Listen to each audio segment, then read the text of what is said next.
Bisa jadi anaknya cacing calang, itu akibat dari salah makannya itu. Sehingga disinilah pentingnya kita berhati-hati dalam urusan makanan kita yang dibawa kita ke rumah, khususnya untuk kesolehan dan kebaikan anak didik kita. Karena gini, kadangkala anak itu soleh Pak, bukan karena cara dan metode Pak. Kumaha Tan? Bisa jadi karena keberkahan hidup dari seorang ayah. Ulah.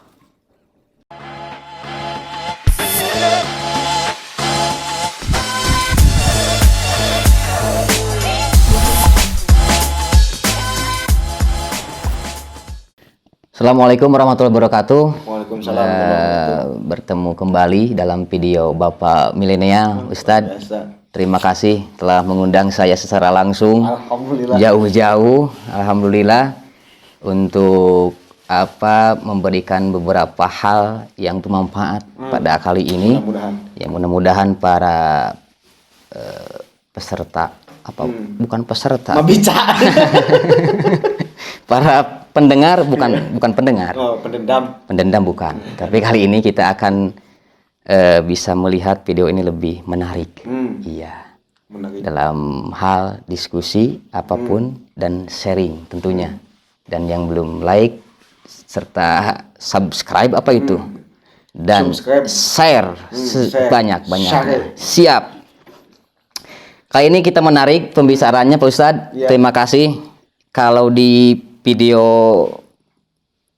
yang kita lihat mungkin bintang tamu itu adalah pemateri. Tapi kali ini agak berbeda. Iya, kan ini bintang film. Nah, kalau kali ini yang jadi bintang tamu ini adalah penghibur dan pelengkap. Nah, Ustaz, ada beberapa hal yang mungkin kita akan bahas kali ini terkait dengan apa yang sudah direncanakan dan banyak yang merequest. Dan sekarang kita bahas dulu apa yang menjadi tema besar kita kali ini. Yang pertama, mungkin banyak permintaan dari kawan-kawan yang sudah melihat beberapa video yang sebelumnya bahwa Ustadz katanya ada beberapa hal terkait dengan hubungan antara makanan dan baik itu kecerdasan anak maupun dengan akhlak anak ke depan. Wah, ini untuk makanan mungkin sehari-hari kita makan hampir 3 kali sehari. Ada yang 5, ada yang 4. Tergantung kelompok atau tidaknya. Ya, sesuai dengan kapasitas. Siap.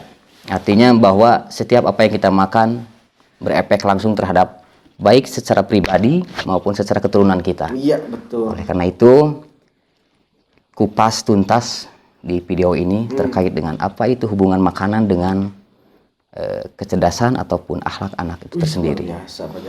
Kita sharing, kita diskusi, dan baik para pemirsa juga yang mau bertanya silakan saja di kolom komentarnya nanti dan insya Allah Ustadz langsung membalasnya. Siap Ustadz. Siap. Saya serahkan saja langsung, saya akan mendengarkan dan saya akan menyimak sepenuhnya apa yang nanti Ustadz bicarakan. Luar biasa. Kita bicara bareng-bareng ya Pak. Siap. Nih, jadi gini Ustadz Jamal, terkait makanan dan juga kesolehan anak atau akhlak dan kecerdasan anak nih, Allah ngasih gambaran di manusia pertama yang Allah ciptakan. Siapa itu? Adam dan Hawa. Adam dan Hawa.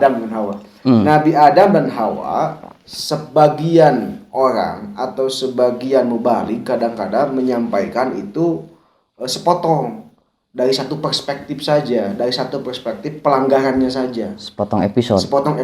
Aduh, gitu kayak ya. lagu dong. Iya, lagu apa itu? Lagu apa itu? Gila. Lupa lagi ya, Tan. Lupa lagi. Adam dan Hawa itu dipisahkan oleh Allah Subhanahu wa taala, kemudian diturunkan dari surga itu akibat satu kesalahan. Yang kadangkala orang menyebut kesalahan itu adalah pelanggaran terhadap perintah Allah. Padahal Adam dan Hawa dipisahkan, Adam di daerah sekitaran Mekah dan Hawa di daerah pesisir India. Bollywood. Ya. Itu akibat satu kesalahan, yakni salah ngahuap, Pak.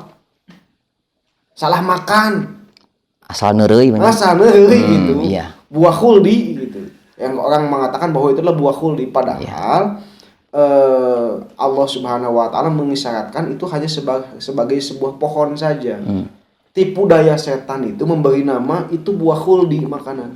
Salah satu tipu daya setan adalah membuat manusia terperdaya oleh bahasa kadangkala. Alkohol 0%. Padahal khomer tetap kan ya. Lain judi ieu mah. Jalan santai gitu. Padahal enggak bayaran kan? Sistemnya sama. Sistemnya sama. Lain judi ieu mah. Lehyan, putsa leh mayar, padahal sistemnya sama gitu. Nah, maka tipu daya setan pertama adalah mengganti nama sebuah pohon dengan buah khuldi gitu. Yang kedua, yang menyebabkan Adam dan Hawa itu terpisah rumah tangganya akibat dari salah makan. Yang kata Allah jangan dimakan, dia malah dimakan. Sehingga kemudian Allah pisahkan dua insan yang sudah berumah tangga itu di dua tempat yang jauh berbeda. Pelajaran maha yang pertama, Ustaz Jamal, bahwa bisa jadi rumah tangga kita cekcok. Pas saya akibat salah satunya adalah tugas suami yang membawa harta haram ke rumah kemudian dimakan oleh anggota keluarganya. Luar biasa, Tad. Ya. Saya sangat merasa motivasi bukan, tetapi merasa ini menjadi pukulan berat buat saya sendiri. Karena tuntutan dari laki-laki adalah bekerja. Betul. Makanya dari apapun yang kita kerjakan, kehati-hatian kita dalam memberikan sebuah nafkah kepada anak melalui istri, filter kita itu bagaimana? Betul, itu Pak. Makanya bagi para kawan-kawan yang sudah menikah kali ini, kewajiban kita sebagai kepala keluarga, bukan kepala suku tapi bukan. kepala keluarga kita wajib dan bisa memfilter, memberikan masukan kepada anak bagaimana kita memberikan halalan thayyibah gitu. Betul, biasa Bapak. Waduh, dalil halalan thayyibah udah melebihi materi dari saya ini. Jadi saya yang jadi materi tadi. Iya, betul. Kan tadi undang kan siap dan bukan sebagai bintang tamu, bintang film kan. Dilanjut lagi Tad. Nah, gitu ya. Jadi yang pertama Allah memberikan gambaran betapa hati-hatinya Islam memandang tentang harta dan hubungannya terhadap keluarga itu, gitu Pak. Yang kedua, satu kali Rasulullah SAW melihat cucunya Hasan dan Husain, anak kembar nih kan ya, lagi main di Baitul Mal, di tempat dikumpulkannya korma gitu ya. Karena lapar, cucu anak kecil Pak, dia langsung memakan korma itu. Kata Rasulullah SAW, dicekek Indonesia, apa dicekek Pak? Cekek logor. Cekek logor gitu. Ini tah. Alah. Gitu kata Rasulullah SAW, kih, keluarkan. Sebab itulah yang akan mempengaruhi setan masuk ke dalam dirinya. Zaman Nabi Sulaiman, kan sealam Paknya, jin manusia sealam. Ketika saat itu Nabi Sulaiman menyaksikan ketika seorang memakan harta haram, jin dan setan itu masuk ke dalam tubuh seseorang. Sehingga kemudian ketika saat itu kata Nabi Sulaiman, udah jangan ada lagi kehidupan yang satu alam itu. Akibatnya terlihat ketika seorang makan harta haram, jin dan setan itu masuk ke dalam dirinya, gitu Pak. Nah, itulah yang kadangkala ketika hubungan suami istri, hubungan dengan anak, susah ngadidik, susah mengarahkan istri, bisa jadi berawal dari bensinnya yang salah, Pak, gitu. Bahan bakarnya yang salah. Harusnya dikasih pertama, malah dikasih oplosan. Iya, betul gitu. Ngoyodot motor dekatnya. Nah, betul, ngoyodot Indonesia. Gitu, Pak ya. Siap. Itu yang kadangkala salah paham di antara kita, seolah-olah bahwa harta yang kita bawa itu tidak berpengaruh terhadap kehidupan rumah tangga kita. Adapun nanti Pak di rumah tangga ada pacekcok, perbedaan itu realitas, itu masalah biasa Pak. Karena kan istri membawa latar belakang berbeda, kita membawa latar belakang berbeda, kehidupan kita baru, segala baru kan gitu kan. Siap. Otomatis masalah itu kan serba ada gitu Pak. Maka beruntunglah Pak ketika Bapak di rumah banyak masalah. Sebab Allah ngasih pahala hanya dengan bapak diam. Coba kalau mau ke romantis, so kayak pahala mau ke romantis kumaha? Kudu balanya apanya? Belanja ke pasar tadi. Kudu jajan, kudu naon deui Pak? Beli emas dan sebagainya. Ke romantis mah, ke pasea mah cukup dengan dia menang pahala Pak. Gitunya. Yang penting pasea wae nya. Tiap hari tadi. Dinamika dalam rumah tangga kita tidak seindah dengan film Bollywood. Betul. Kalau di film Bollywood kan lari-lari, gulu-gulutukan, nyanyi, udah senang. Tetapi ketika kita rumah tangga, segala bentuk permasalahan timbul dan kedewasaan kita yang harus ditampilkan. Hasil kan tidak jadi tolak ukur. Hasil nanti kita ada permasalahan sebagainya, itu bukan tolak ukur, tapi kehati-hatian kita di awal dalam membawa nafkah itu yang harus jadi sebuah perhatian bagi kita gitu, Pak. Tapi gini Tad, ada beberapa hal yang berkaitan dengan nafkah yang kita dapatkan. Betul. Terkait dengan pekerjaan kita. Ada beberapa hal pekerjaan itu yang menjadi sistemnya tuh sistem yang menjadi sebuah sistem yang rumlah. Betul. Terkait dengan income yang kita dapatkan, apakah itu halal ataupun haram, mungkin ada perbedaan pendapat. Tetapi kan dalam sistem ini ada beberapa hal sistem yang mungkin susah dihilangkan di negara kita. Apakah cara ataupun apa ya yang menjadi filter buat kita untuk memberikan kepada nafkah buat khususnya buat keluarga kita gitu kan. Maka disinilah perlu kehati-hatian, Pak.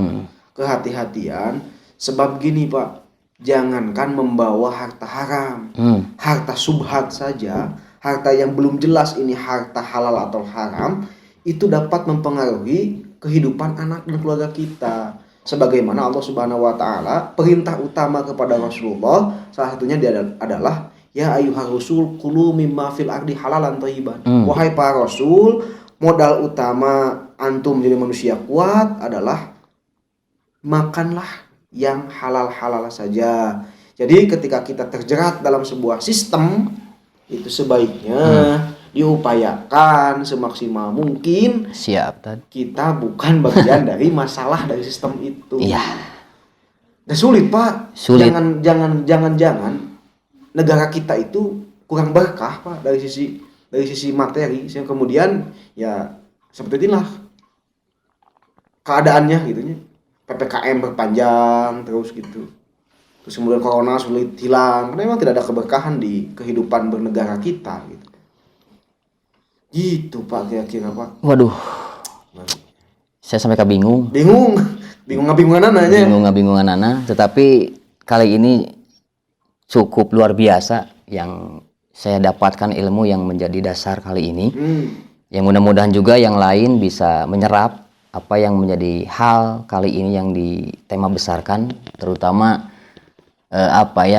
kehidupan kita dalam sehari-hari. Karena kaitan makanan ini tidak bisa kita hilangkan. Karena tidak diakui makanan adalah sebagai makanan pokok kita sehari-hari. Oleh karena itu mungkin saya pribadi yang sudah rumah tangga hampir berapa tahun ya? Hilap deh tadi. 5 tahun kayaknya, 5 tahun mungkin. Berapa banyak harta yang mungkin saya tidak tahu itu haram atau halal, tetapi mungkin ini sebagai bahan evaluasi buat diri saya pribadi ataupun umumnya buat kawan-kawan sekalian yang sudah rumah tangga. Kita jaga makanan kita jaga ikhtiar kita dalam mencari nafkah. Itulah salah satu kewajiban kita sebagai imam dan sebagai bukan imam besar. Habib Rege. Oleh karena itu ada kiat-kiat khusus lagi terkait dengan makanan. Apa yang perlu kita tanamkan dasar di keimanan kita. Gitu, maka dalam rumah tangga ini satu perhatikan tadi. Yang kedua adalah jangan jadikan sesuatu yang tidak mendesak menjadi sebuah kebutuhan. Bisa jadi, Pak, kita hendak memakan harta haram karena kita menjadikan sesuatu yang tidak mendesak sebagai sebuah kebutuhan dan gaya hidup. Contoh, makan itu kan fungsi utama makan itu adalah untuk mengobati lapar, gitu kan? Ayatan untuk lapar makan wae. Ternyata karena tidak mendesak, ngagayam terus gitu. Oh ya gado. Oh ya gado terusnya, malah kecelakaan gitu. Saya kemudian ketika terus makan dan sebagainya, makannya yang seleranya yang tinggi-tinggi, itu yang kemudian membuat pemasukan lebih kecil daripada pengeluaran, yang kemudian tertarik kepada hal-hal yang bukan haknya gitu Pak. Maka sesuatu peganglah dalam kehidupan rumah tangga kita, sesuatu yang tidak mendesak, tidak jadi kebutuhan utama gitu. Tidak sebagai pokok Siap, gitu Pak. Yang kedua, yakinilah dalam hati bahwa setiap manusia itu dikasih rezeki oleh Allah Subhanahu wa taala.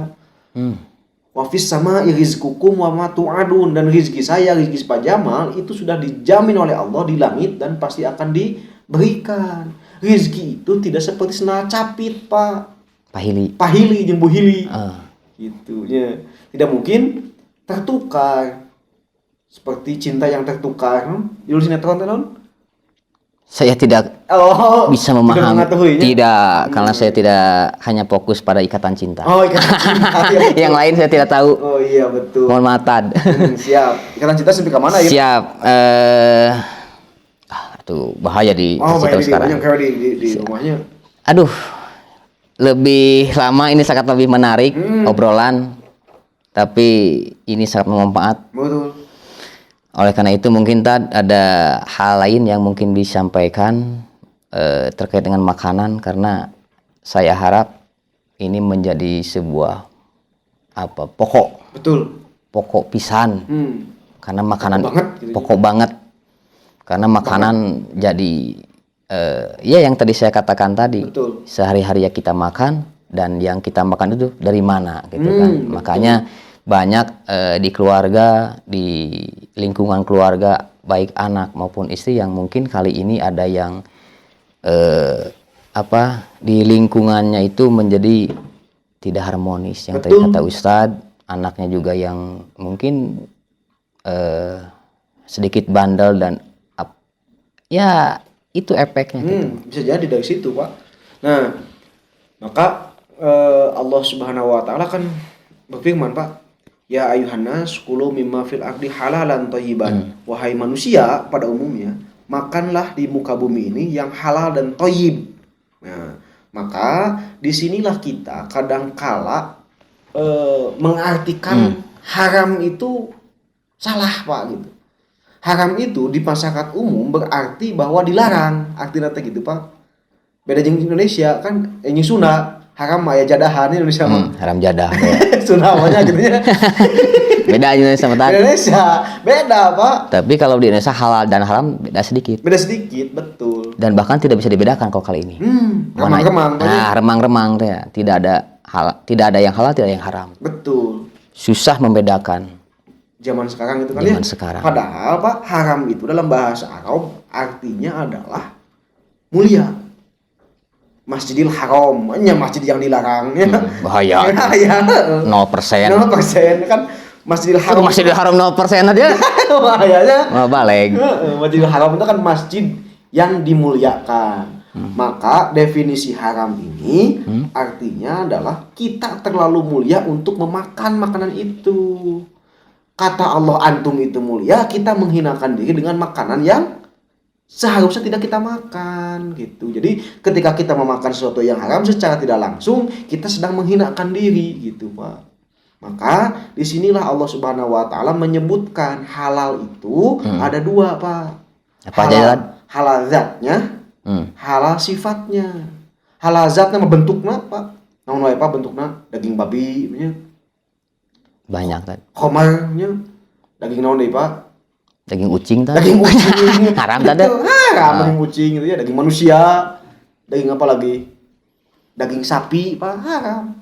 Nah, haram tadi. Menang mau kan ya, gitu.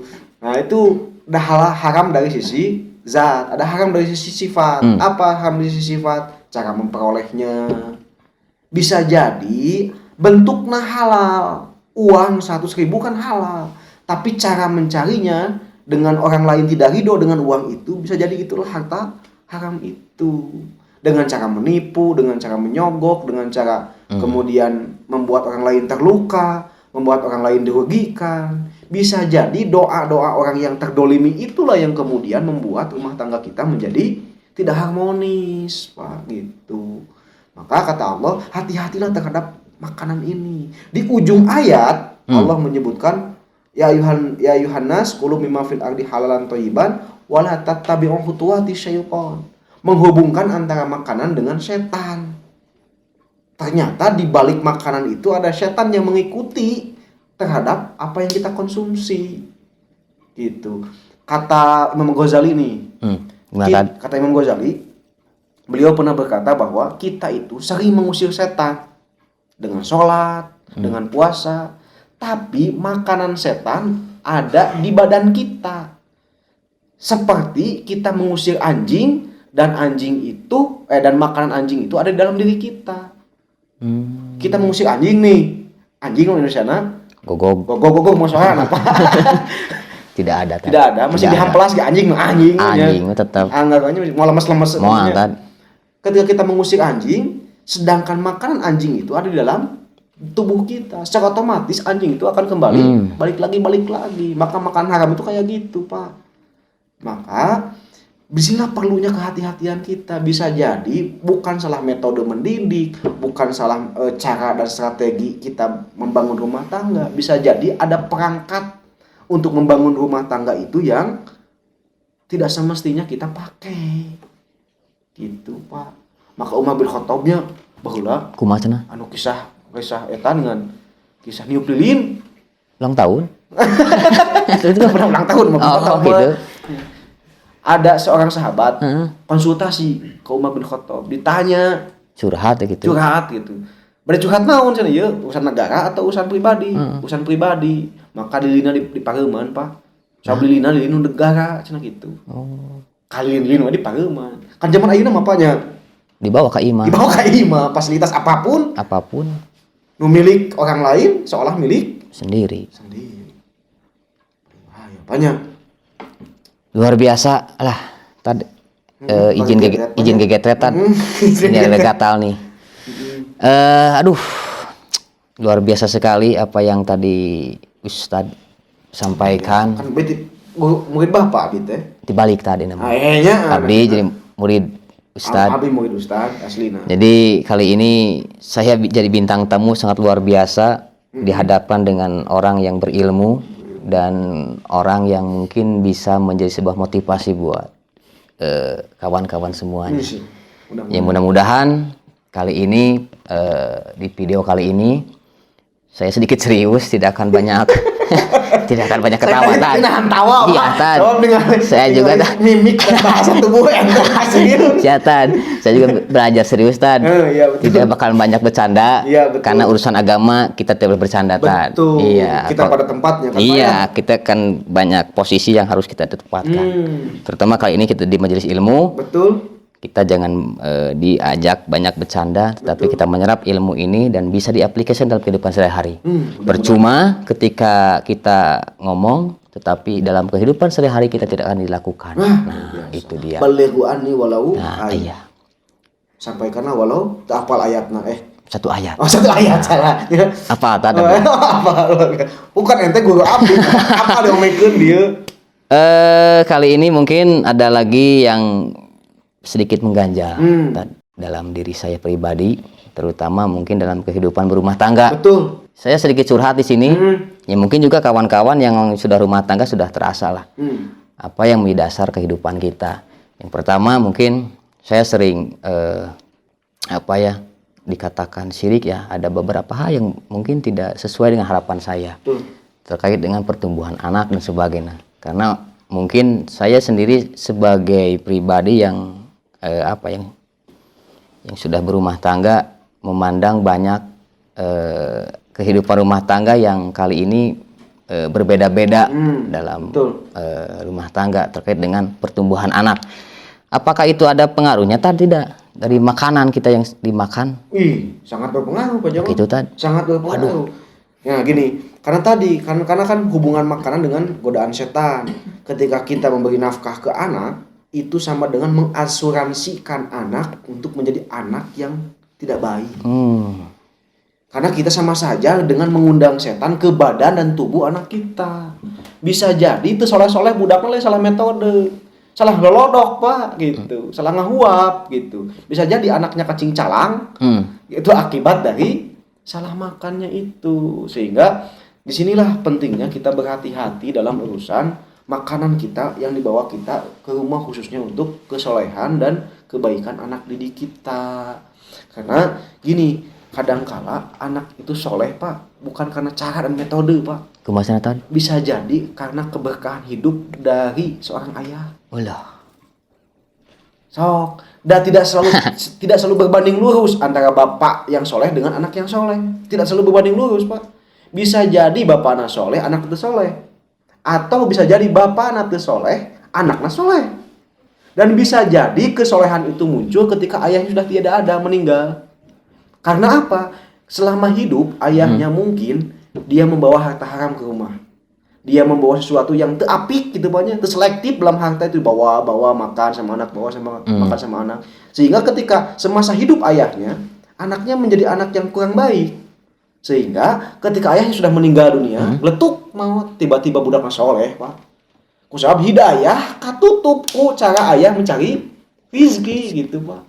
Nah, sehingga kemudian disinilah kita perlu sekali lagi hati-hati dalam dan selektif dalam memilih harta itu yang dibawa pulang oleh anak kita gitu. Tadi pak modalnya aya gogog anu dimakan, makanan gogog anu dimakan ke badan anak kita dan kita selalu mengusirnya, sedangkan makanan ada di tubuh anak kita, nya balik deui ya pak gitu begitu. Maka perlindungan terbaik bagi anak adalah salah satunya adalah dengan membawa harta yang halal. Kalau sudah terlanjur gimana Tad? Kalau sudah terlanjur itu tesah di jakatan ya Pak. Itu. Maka kalau sudah terlanjur maka beristighfarlah. Karena tidak ada dosa yang tidak diampuni oleh Allah Subhanahu wa taala. Astagfirullahaladzim. Abi ge istighfar Pak. Istighfar. Sieun kadangkala ada harta-harta yang saya tidak tahu sumbernya dari mana, tiba-tiba bawa ke rumah. Sama seperti saya. Tiba-tiba bawa ke rumah dimakan oleh anak. Budak dititah kalahkan ngamak ke urang teh kan. Istri dititah kalahkan ngamak bisa jadi saya mengevaluasi diri. Bisa jadi saya tidak selektif dalam menerima harta dari orang lain gitu. Menerima rezeki itu main bebas yang penting aya we gitu kan. Yang penting mah jajan. Gitu, Pak. Di mana we duitnya. Tapi terkadang gitu, karena kan manusia kan dilandasi dengan nafsu tadi. Betul. Karena nafsu itu kita bisa memberikan makanan ataupun membawa nafkah itu dari mana saja. Betul. Yang penting anak bahagia, yang penting istri bahagia. Kita tidak memikirkan dari mana asalnya itu harta. Betul. Karena dari nafsu. Manusia dikasih nafsu dan akhirnya oleh nafsu itu kita digoda oleh setan. Betul. Maka di sini Pak Jamal, Allah Subhanahu wa taala nih di Quran surat Ali Imran kalau enggak salah. Allah menyebutkan wal yahsyal ladzina law taraku min khafihim duriyatan di apa bapak ayat tadi terus kena api-api apa kan kena api-api bisa disangka habis pemateri. Dan hendaklah kamu takut ketika kamu meninggalkan generasi-generasi yang lemah. Tahu gak sih bahwa ayat itu Allah Subhanahu wa taala simpan setelah Allah menceritakan tentang bab waris. Bab waris bab harta kan, bab makanan.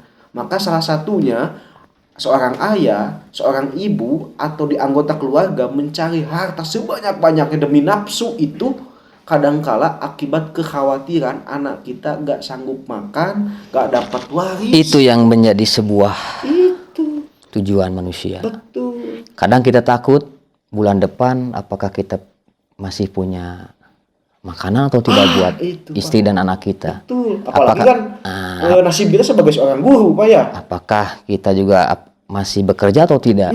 Betul. Karena maka disitulah Pak itunya perbedaannya antara guru dan ayah di Indonesia dengan ayah di luar negeri. Ayah di luar negeri itu udah berpikir hidup di bulan. Bagaimana bisa hidup di bulan? Membuat kehidupan di bulan. Sedangkan ayah di Indonesia berpikir hidup dari bulan ke bulan. Iya.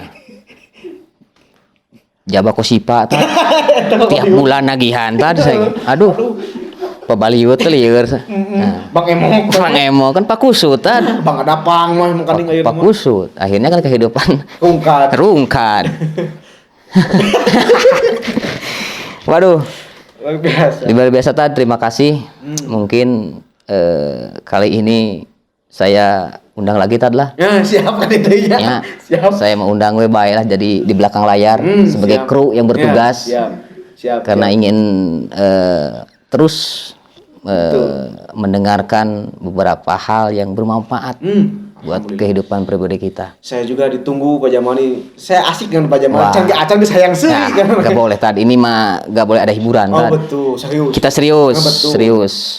Gak boleh bercanda ya. Dan surga itu tidak dapat diraih dengan bercanda. Gitu. Tidak bisa Tad. Betul. Surga itu adalah keseriusan. Betul. Keseriusan kita dalam berkomitmen dalam beragama. Betul. Karena kalau tidak komitmen, akhirnya mungkin ada beberapa godaan yang akan nanti kita terjerumus pada neraka.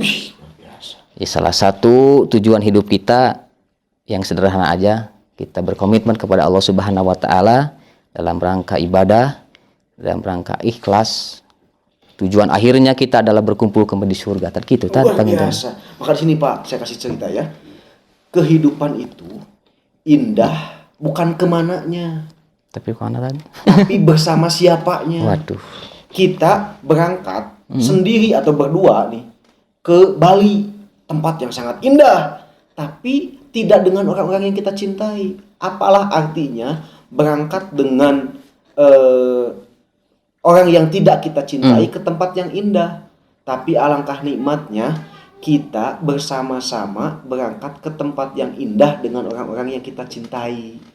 Surga itu akan terasa nikmat kalau kita bersama orang-orang yang kita cintai. Kabayang lamun bapak di surga sorangan, budak eueuh. Keung Tad. Istri eueuh. Aya 7 bidadari gini.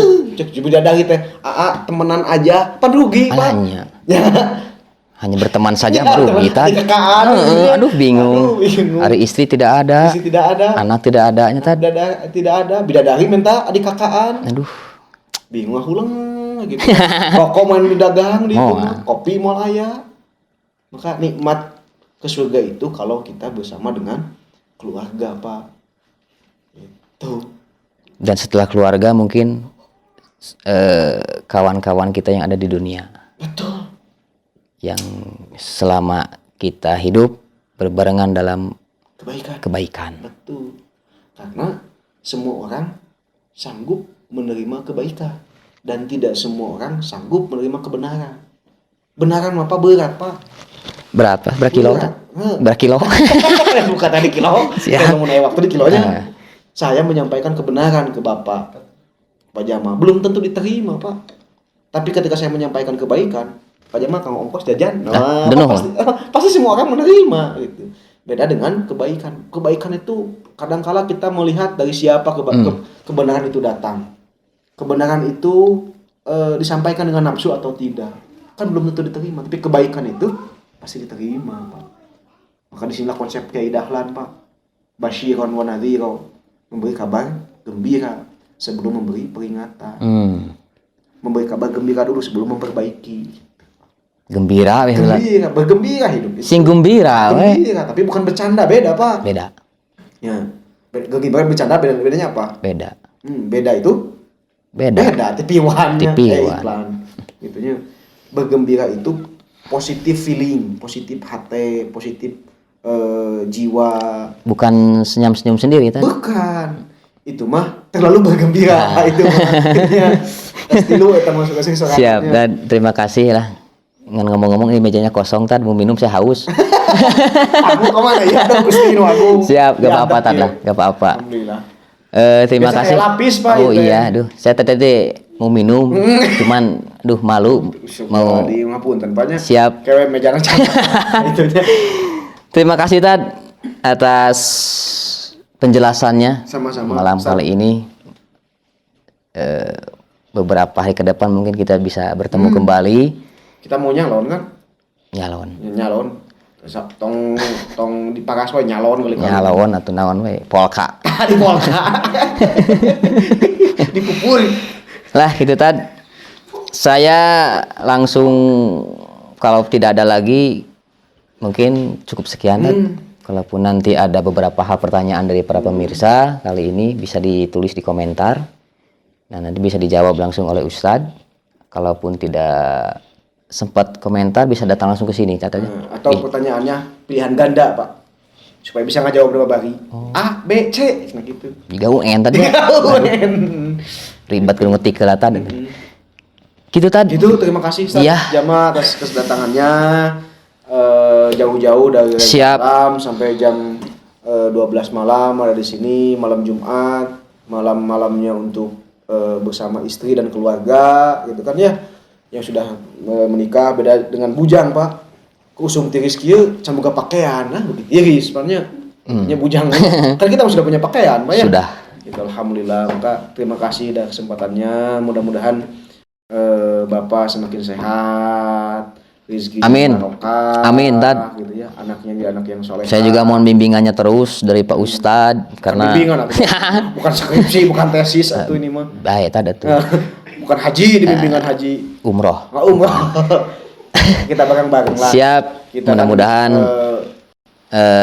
sahabat sepermainan kan. Sahabat ya? Karena sama Ustadz ini saya satu umur, satu sekolah, satu perguruan tinggi, satu organisasi. Cuma beda nasib.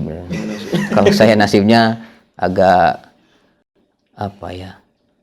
Agak berhasil. Enggak. Berhasil, Pak.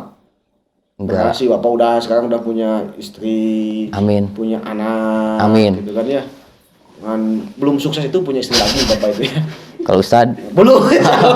sama belum berhasil. Siap, maka Bapak mah udah agak berhasil dari tadi gitu. Terima kasih Tad bimbingannya. Duh, saya sangat terharu. Mau nangis takut. Iya, saya juga mau nangis kan. Iya. Apa gengsi gitu. Terima kasih sekali Tad bimbingannya. Aduh, saya sangat terharu. Terharu sekali apa yang tadi bicarakan. Mungkin jangan lupa undang lagi saya. Insya Allah. Saya selalu mengundang Bapak lah pokoknya. Saya rela bawa ongkos sendiri tadi sini. Nggak apa-apa. Yang penting saya bisa ke sini. Dan saya juga penonton setia video di Bapak Milenial. Kita kan bahas ungkap kehidupan sehari-hari aja. Siap. Pak. Karena saya bukan ahli, bukan apalagi konsultan, bukan. Kita hanya membahas sesuatu yang keseharian sajalah, kita sharing gitu.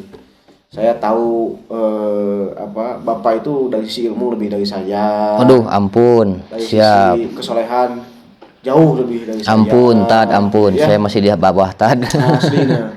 Saya banyak belajar dari Bapak. Siap. Terutama belajar untuk keluar malam ya. Siap, Tad kan lah. Rajin kan, di masjid itu kan di sepertiga malam sampai 1/2 malam kadang-kala. Setengah malam kan kadang-kadang. Setengah malam lu meronda gitu ya. Terima kasih, Tad. Mungkin kita tutup saja pembicaraan kali ini. Mudah-mudahan kita bisa dilanjut kembali di video yang baru dengan tema yang baru lagi. Dan mudah-mudahan juga kawan-kawan yang mau berkonsultasi langsung bisa langsung saja datang ke Pak Ustadz.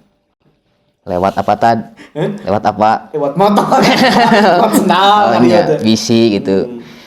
Terima kasih. Mungkin saya tutup saja kali ini dengan mengucapkan alhamdulillahirabbil alamin. Nasru minallah fatun qarib wa basyiril mu'minin. Assalamualaikum warahmatullahi wabarakatuh. Waalaikumsalam warahmatullahi wabarakatuh.